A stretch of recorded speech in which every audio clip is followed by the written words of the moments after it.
Somo la kitabu cha nabii Yoeli. Lakini hata sasa, asema Bwana, nirudieni mimi kwa mioyo yenu yote na kwa kufunga na kwa kulia na kwa kuombolea. Rarueni mioyo yenu, wala si mavazi yenu, mkamrudie Bwana Mungu wenu, kwa maana yeye ndiye mwenye neema, amejaa huruma, si mwepesi wa hasira, ni mwingi wa rehema, naye hughairi mabaya. Nani ajuaye kwamba hatarudi na kugeuka na kutuachia baraka nyuma yake, na sadaka ya unga na sadaka ya kinywaji kwa Bwana Mungu wenu? Pigeni tarumbeta katika Sayuni, takaseni saumu, kusanyeni kusanyiko kuu, kusanyeni watu, litakaseni kusanyiko, kusanyeni wazee, kusanyeni watoto na hao wanyonyao maziwa. Bwana harusi na atoke chumbani mwake, na bibi harusi katika hema yake. Hawa makuhani wahudumu wa Bwana na walie kati ya patakatifu na madhabahu, na waseme, waachilie watu wako Bwana, wala usitoe urithi wako upate aibu, hata mataifa watake watawale juu yao. Kwani kati ya watu yuko wapi Mungu wao? Hapo ndipo Bwana alipoona wivu kwa ajili ya nchi yake, akawahurumia watu wake.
Msiwe kama wanafiki, kwa maana wao wapenda kusali hali wamesimama katika masinagogi na katika pembe za njia, ili waonekane na watu.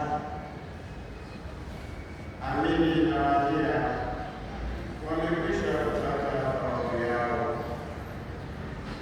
Bali wewe msaliko, ingia katika chumba chako cha ndani,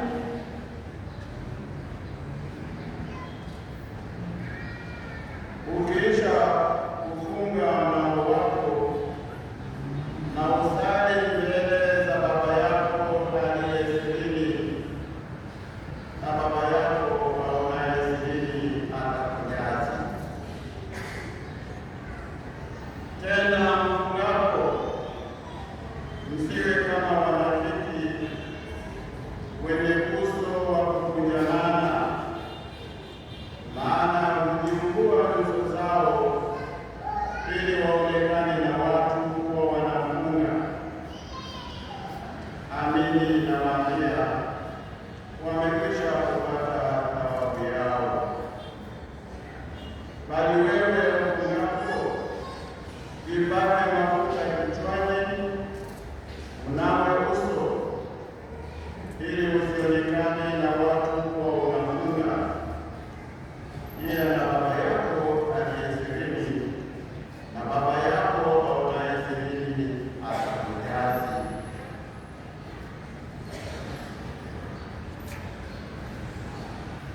Neno la Bwana.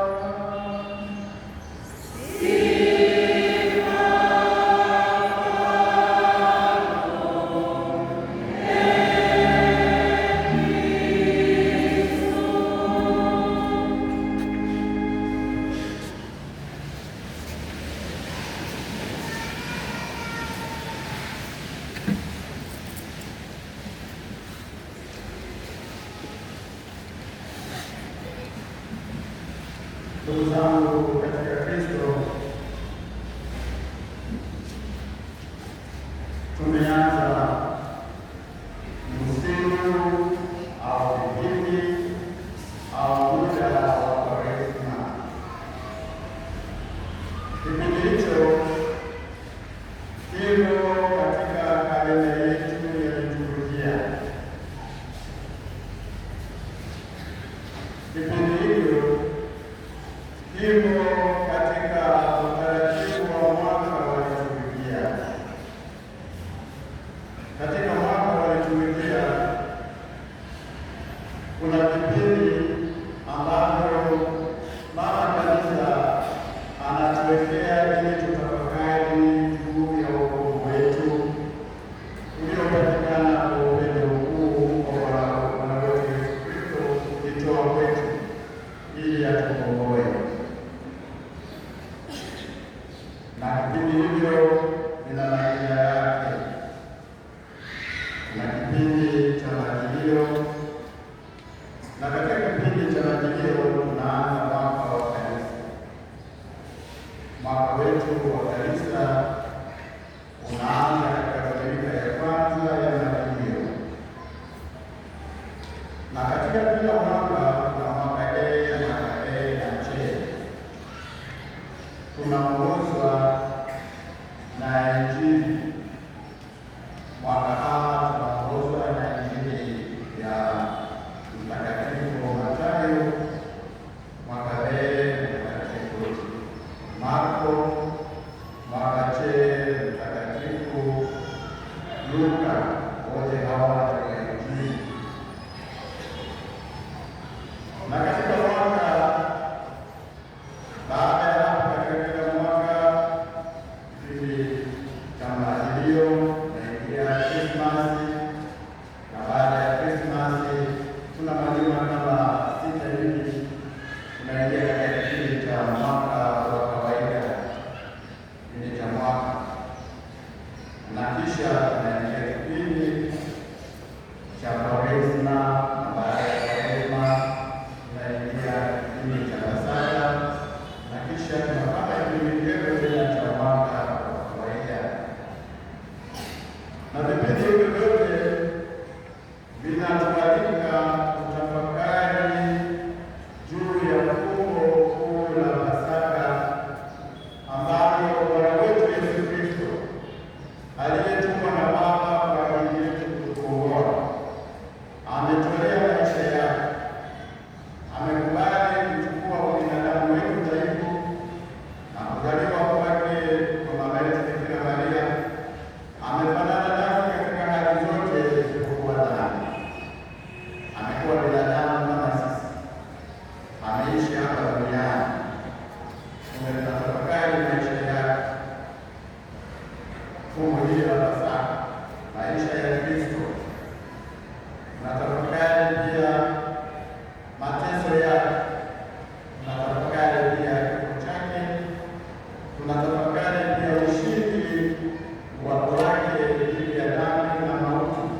wa pili hata liturujia namba 14 inasisitiza kuhusu ushiriki hai, ushiriki wa uelewa na ushiriki kamili, kwamba usali mjue kwa nini unasali na wapi unasali, unasali kwa ajili ya nani, na mshirikia watu maombi yako na kwa manufaa ya nani, na utapata nini, na usali kweli bila kukumbusha. Muda wa kusali ni wa kusali, muda wa mambo mengine au mambo mengine, na kusali kweli. Na kusali hivyo, Mungu Baba ambaye anakuona wewe unasali kwa unyenyekevu na kuelewa ushiriki kwa dhati, na yeye atakujaza, atakupatia neema. Bwana wetu Yesu Kristo anatuambia. Na pia katika kufunga huko tunatahadharishwa na tunaambiwa kutokana na upendo wake Kristo kwamba hivyo wasimama kutaka kufunga, msifunge kwa maonyesho, na maonyesho hayo nyuso zinakunjamana, zinakisirani ndani, inaonekana kwenye uso kuna hasira. Mtu akimuuliza kwa nini uko hivyo, unasema ni kwa sababu ya Kwaresima. Mtu anakuwa hangali tena uso na amepaka mafuta. Haya mafuta sio haya mafuta tu ya kawaida, kwamba mafuta ya sala, mafuta ya matendo mema, mafuta ya kujitolea, mafuta ya kuwajali masikini, wahitaji, mafuta ya kuwa mwaminifu katika shughuli zako, mafuta ya kutenda haki. Hayo yote ukiyatenda utakuwa umepaka mafuta kwenye uso wako, na Baba yako anayekuona, ananiona na mimi, atakupatia thawabu, atakupatia taji, utapata baraka na neema. Hicho ni kipindi ambacho Bwana wetu Yesu Kristo anatualika kufanya. Na katika somo la kwanza tumesikia nabii Yoeli anatualika katika mfungu huo mtakatifu sana kwamba rarueni mioyo yenu na sio mavazi yenu, asema Bwana. Na anawaalika makuhani wawaalike watu wa aina mbalimbali, wanawake, watoto, wazee, waliolewa, wa kike na wa kiume, katika hali zao. Na hao makuhani wainue mikono yao juu, wakimlilia Mungu, warehemu hao watu wako, usiwatimize. Na hayo yanafanyika katika adhimisho takatifu la misa takatifu na sadaka mbalimbali zinazofanywa au ibada mbalimbali zinazofanywa zikiongozwa na makuhani. Ukisikia neno kuhani, maana yake au askofu au padre, sio shemasi. Kumbe wanakusali, wanachukua nafasi ya Kristo, wanasali kwa ajili ya watu, na wanasali wakimwomba Mungu Baba kusudi watu wake Mungu aliwaumba kwa sura na mfano wake waweze kuishi kama vile mwenyewe anavyotaka. Wahimizeni watu wawague mioyo yao, kaweni mioyo yenu na sio mavazi. Baada ya msisitizo ule wote kwa mambo yasifanyike nje ya kuonekana, yafanyike toka moyoni, kwa sababu kinachomchafua mtu sio kile kimwingiacho, bali kimtokacho. Na kutoka mtu anaposema, anaweza kujua kwamba ni mtu mwema au mtu mbaya. Mtu anaweza kawa kimya, anachukulia kwamba mzuri sana, mpe nafasi ya kusema, mpe nafasi ya kutenda. Hapa utajua kwamba huyo ni mtu mzuri au mtu mbaya. ni mnafiki au ni mtakatifu au na mnyenyekevu wa Mungu. Nalo hili ndio elimu wala sio mavazi yetu. Katika somo la pili pia tunasisitizwa Paulo mtume anatuambia sisi, ndugu zangu, wakati uliokubalika ndio sasa, siku ya wokovu ndio sasa. Tutumie hiyo fursa, tusiiachie. Na tunaitumia hiyo fursa katika kusali sadaka, kusali na kufunga wala wote tunatambua.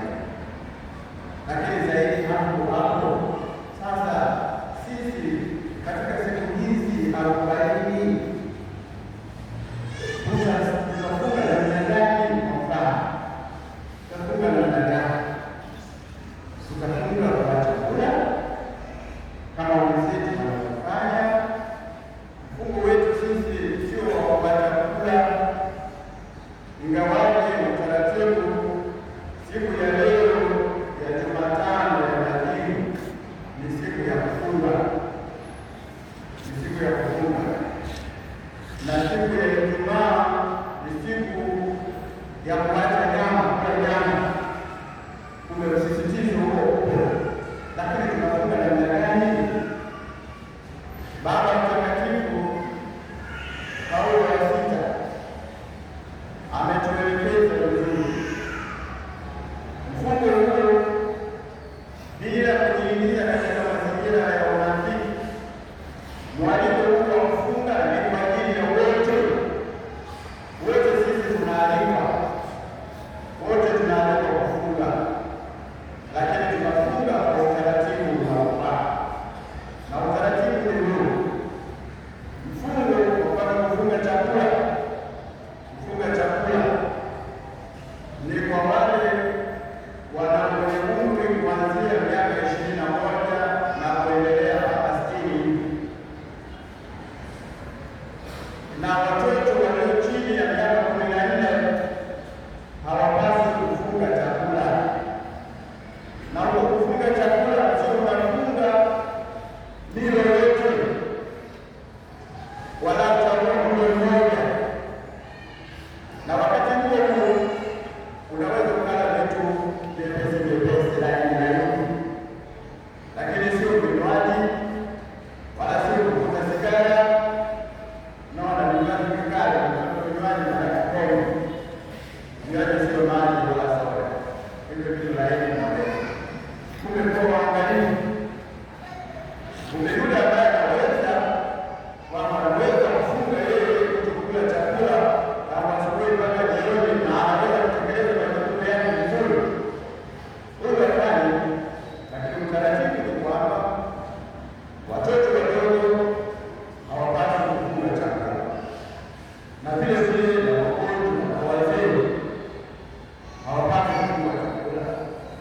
Wapeni wazee chakula wale, lakini mtu anaamua mwenyewe kwamba anafunga chakula, ndio ana shida, isipokuwa asilete kero, asiwe sababu ya kero, kama anavyosema na mkuu nusu waonekana kisirani.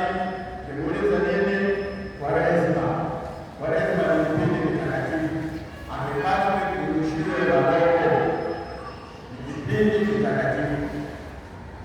Na hivyo hiyo nyama, tunaposema kufunga nyama, haina maana mtu asile samaki wala asile maziwa wala asile mayai. Hayo yanaruhusiwa kula, yanaruhusiwa kula.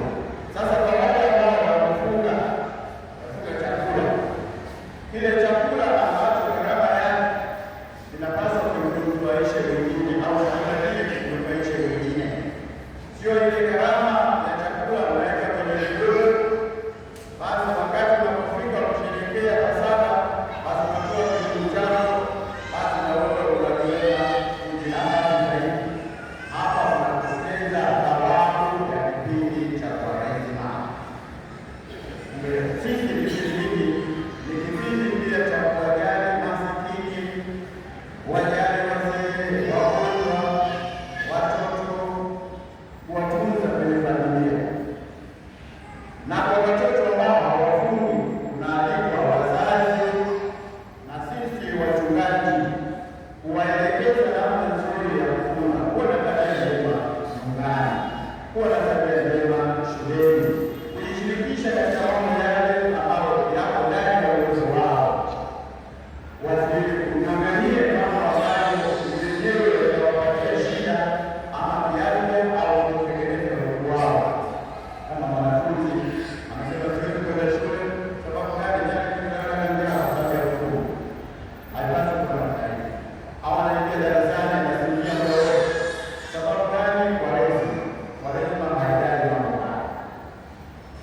basi wote sisi ndugu zangu tunaalikwa katika kipindi hiki cha Kwaresma kujipatia neema na baraka, kujipatia neema na baraka na kujishirikisha katika utume wetu kama jambo cha Mungu.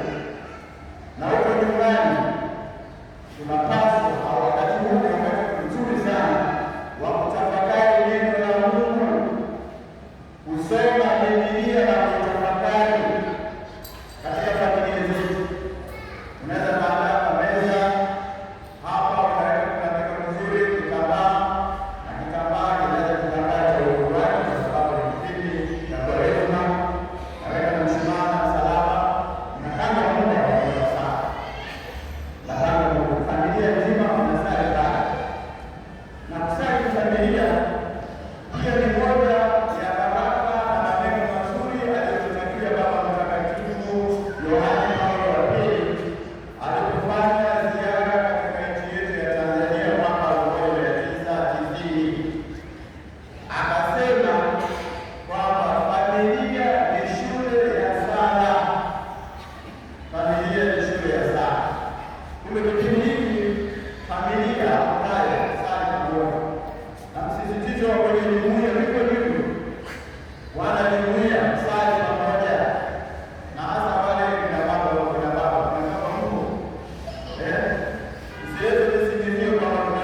katika ujenzi wa parokia, sadaka zetu mzitoe, sadaka zetu msitoe, sadaka zetu. Sema tumeshasaidia maskini kanisani tena, basi hamna. Ujenzi wa kanisa unaendelea na tuendelee kuipenda kanisa. Na Mtakatifu Yakobo anasema imani bila matendo imekufa. Imani bila matendo imekufa. Sasa wewe onyesha imani yako, lakini mimi nitaonyesha matendo yako. Katika kipindi hiki tunaalikwa zaidi na zaidi kumtembelea Mungu na kushirikiana na kanisa kwa ajili ya maongozi ya kanisa. Sasa tuna kipindi hiki cha siku 40. Hizo siku 40 tunazipata baadaye. Siku 40 tunazipata baadaye. Siku 40 tunazipata hivi.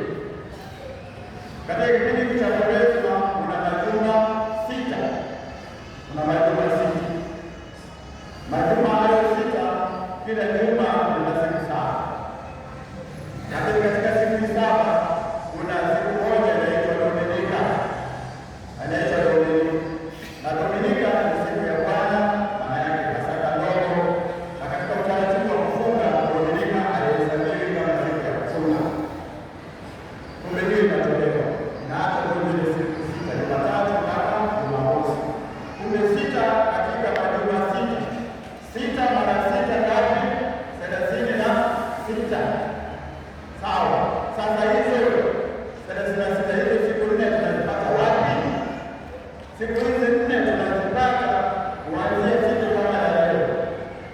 Leo ni Jumatano ya Majivu. Kesho Alhamisi baada ya Jumatano ya Majivu. Alafu Ijumaa mpaka Jumamosi tunapata siku ngapi? 4. Kumbe siku 4 ukijumlisha na zile 36 unapata siku ngapi? 40. Kumbe tuna siku 40 za kufunga. Hizo siku 40 za kufunga. Na hizo siku ni kwa ajili yetu. Ndugu zangu katika Kristo, katika adhimisho hili baada ya mahubiri haya, ili kuonyesha kwamba tunaanza katika kipindi hiki ajili ya utaratibu, tumeanza adhimisho la misa.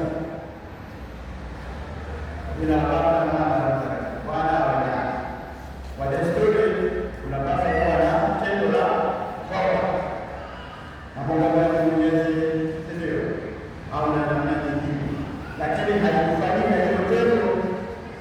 Badala yake tendo hilo linafanyika kwa kubariki majivu, kubariki majivu. Na baada ya kubariki majivu haya tunapata majivu haya, na majivu hayo ni matunda ya matawi ya mwaka jana. Katika hiyo Dominika ya matawi, Dominika ya Matusi, yale matawi yamekauka, yamekusanywa, yamechomwa moto, tumepata makungu. Na hayo baada ya kubarikiwa na kwa sakramenti tunapata. Naweza kupata hasa kupata mipaji ya uso au utosiri. Mipaji ya uso au utosiri. Mafungu hayo ni ishara kwamba tunaanza kipindi cha sala, kipindi cha sadaka, kipindi cha kufunga damu, kufunga marefu, kipindi hiki. Na tunapopata mafungo ya majivu haya tunaambiwa mambo mawili. Moja wapo, mwanadamu kumbuka kuwa umafuni wewe na mafuni utarudi, ama tubuni na kuiamini Injili. Kumbe moja wapo. Sasa ukiambiwa hivyo unategemewa uitikie aina. Mwanadamu kumbuka kuwa umafuni wewe na mafuni utarudi, amina, au tubuni na kuiamini Injili, unaitikia amina, unaondoka. Kitendo cha kupata majivu kwanza katika tafsiri hii, kwanza sisi binadamu ni dhaifu. Sisi ni dhaifu, ndugu zangu. Sisi ni dhaifu. Tunafanya makosa mengi, dhambi nyingi. Mungu anatuvumilia. Na tunaalikwa pia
Kipindi hiki ndugu zangu ni kipindi cha kuvuna, kipindi cha kueleweka, kipindi cha kubadilika. Kila mmoja katika nafasi yake, kila mmoja katika hali yake ametumia kipindi hiki vizuri. Mapadre wako kuungana wakati wote na tumepewa kule, tumetoa kule. Hakuna mtu anayelalamishwa pesa na alikuwa kuja kutumia pesa hiyo. Ndugu zangu, katika kipindi hiki tunaona pia mama yetu Bikira Maria ambaye anafahamu sana wale wote wa Kristo, aliyetupenda, aliyetutunza, aliyezaa na aliweza kushuhudia kifo chake msalabani kwa ajili yetu. Nasi pia tuungane kwa pamoja, kila mmoja katika nafasi yake. Mama Bikira Maria, uwe nasi katika safari yetu ya kumfuata mwanao mpenzi aliyekuja kwetu, aliyeteseka, nasi tulioshiriki pia kukataa kumkana katika fursa mbalimbali. Mwambie mwanao tunampenda, mwambie mwanao tunatumia muda huu vizuri. Kipindi cha Kwaresima ni kipindi cha neema, tukitumia kipindi hiki. Lakini hata sasa asema Bwana, niulieni mimi kwa mioyo yenu yote, kagueni mioyo yenu na sio kwa kazi yenu, asema Bwana.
tumieni